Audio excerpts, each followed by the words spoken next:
Hello, this is Mrs. with Charles and Precious Marriage Ministries. I just wanted to come and share my heart with the wives today. When ministering to couples, the biggest complaint that husbands have about us wives is that we do not honor and respect them. I know from experience that I had that issue because the bros used to tell me all the time, "You're disrespecting me, you're not honoring me," and I'm like, I would be so confused because I felt like I was doing it right. So one day I just said, okay, I got to get clarification. So we sat down and we talked. Once he explained it to me, and I really got it, because unfortunately he had to tell me about 2 or 3 times. But for me to really understand, once I did get it, I was able to walk in it, and it's turned our marriage around. So what I'm trying to say is, you cannot go. Every man has a different definition on what honor and respect is. You have to talk to your husband, your man, and find out what he thinks honor and respect is, and walk in that.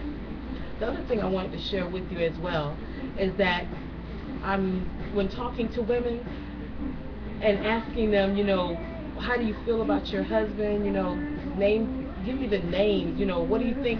What are the words that come to mind when you think about your husband? Most of the time is provider or children's father, things like that. Nothing sexy, nothing to say that that's my lover, anything like that.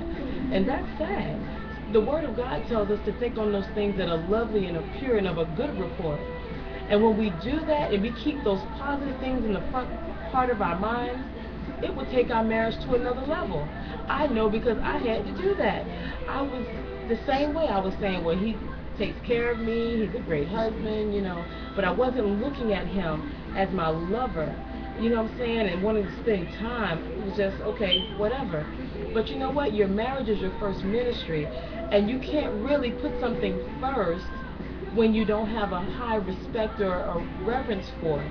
You know what I'm saying? So think on those things that are lovely and of a pure and good report about your husband. It's easy to think on those negative things, but focus, train your mind to think on those things that are positive and that will encourage you to want to spend time with him, and that you will want to just be, closer to him.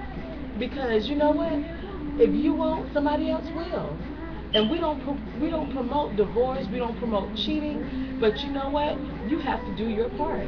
Yeah, a lot of times we say, well, I shouldn't have to do all that, but you know what? Since you know that you do and that's what's required, yes, you do. You have to fight for your marriage. And these are some of the things that you need to do to take your marriage to another level. All right, this is Mrs. Brose. You have a great one.